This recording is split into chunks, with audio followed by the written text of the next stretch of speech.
ക്രിസ്തീയ വിശുദ്ധന്മാർ വലിയ ശുഭാപ്തി വിശ്വാസികളാണ്. വിപത്തുകൾക്കെല്ലാം പരിഹാരം കാണാൻ കഴിയുന്ന ക്രിസ്തുവിലാണ് അവരുടെ ശരണം. ഇതിന് ഉത്തമ ഉദാഹരണമായ ജോൺ മധ്യ ഇറ്റലിയിൽ കപ്പിസ്ത്രാനോ എന്ന പ്രദേശത്ത് ജനിച്ചു. നല്ല കഴിവും ഉത്തമ വിദ്യാഭ്യാസവും ഉണ്ടായിരുന്ന ജോൺ 26-ാമത്തെ വയസ്സിൽ പെറൂജിയ ഗവർണറായി നിയമിതനായി. മലാത്യസ്ഥർക്കെതിരായി നടത്തിയ യുദ്ധത്തിൽ അദ്ദേഹം തടവുകാരനായി പിടിക്കപ്പെട്ടു. 3 വർഷത്തോളം ജയിലിൽ കിടന്നു. അവസാനം ഒരു വലിയ സംഖ്യ കൊടുത്ത് സ്വതന്ത്രനായി. ജയിൽ ജീവിതം അദ്ദേഹത്തിന്റെ സ്വഭാവത്തിൽ ഒരു വലിയ മാറ്റം വരുത്തി.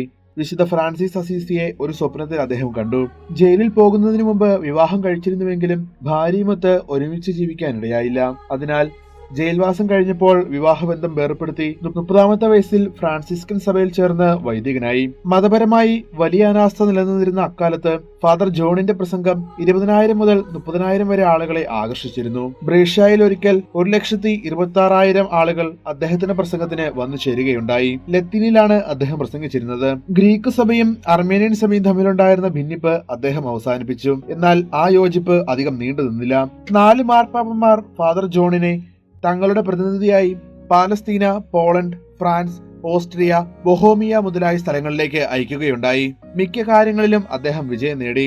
ഫാദർ ജോണിന്റെ കാലത്താണ് 3 മാർപ്പാപ്പന്മാർ ഒരേ സമയത്ത് വാഴാനിടയായ പശ്ചാത്യ ശീഷ്മ ഉണ്ടായത്.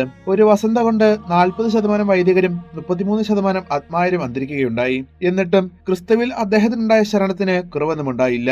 അദ്ദേഹത്തിന്റെ ഉറച്ച ശുഭാപ്തി വിശ്വാസത്തിന്റെ തെളിവാണിത്.